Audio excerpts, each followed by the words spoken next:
अरे ළඟින් වෙලා කෙක්කු ආයිත් එක්කලා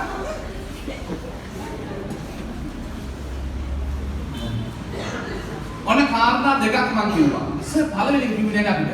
පළවෙනි එක තමයි අපේ සිතිවිලි එන්න ඕනේ ඉංග්‍රීසි වලින්. සිතිවිලි මොනවද එන්න ඕනේ? ඉංග්‍රීසි වලින්.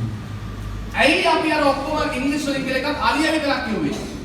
අපි බහතෝරන කාලේ, ඒ කියන්නේ වයස අවුරුදු 1.5 2 3 4 කාලෙදී අපිට යම් වස්තුවක් කවුරු හරි පෙන්නලා යම් නමකින් හැඳින්වුවේද අපි අදටත් කියන්නේ යන්නේ නම්.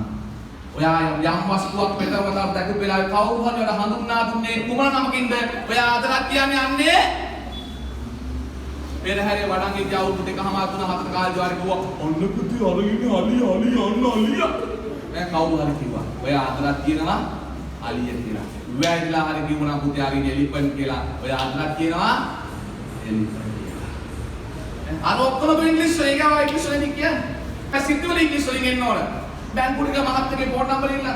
ඊළඟට මේ මහත්තයා මොකද කියන්නේ? not 777 not 71 not 72 අන්න සිතුවිලි වලින් දාන්නේ ඉංග්‍රීසි වලින්. හැබැයි එයා අනිත් පැත්ත රිපීට් කරනවා එතනම not 777 එයා ආයි කොහොමද 073 65 70 85 කියනවා. එතනම කියන සිංහලෙන්. සිතුවිලි මොකෙන්ද දාන්නේ? ඉංග්‍රීසි. ඒකෙන් නැත්නම් බෑ කතා කරන්න. පළවෙනි එක සිතුවිලි ඉන්නවා. දෙක තමයි ලැන්ග්වේජ් එක බොඩි එකට යන්න ඕන. කොහොමද යන්න ඕන? ලැන්ග්වේජ් එක බොඩි එක ඇතුළට යන්න ඕන අපේ හාමුදුරුවනේ. නැතුව ඉංග්‍රීසි කරන්න බෑ. මෙයාලා සිංහල පාඩම් කරනවා. අකෝ සිංහල තියෙන ලැන්ග්වේජ් එක බොඩි එකේ තියෙන සිංහල. දැන් අපි උදාහරණයක් ගමු. ඉංග්‍රීසි මෙයාලා මෙතෙක් කාලයක් කරේ කටපාඩම් කරනවා. කටපාඩම් කරේ කොහොමද? Feel me come in, Diogo Yan. Dar aku pala back kan lo. Back kan lo.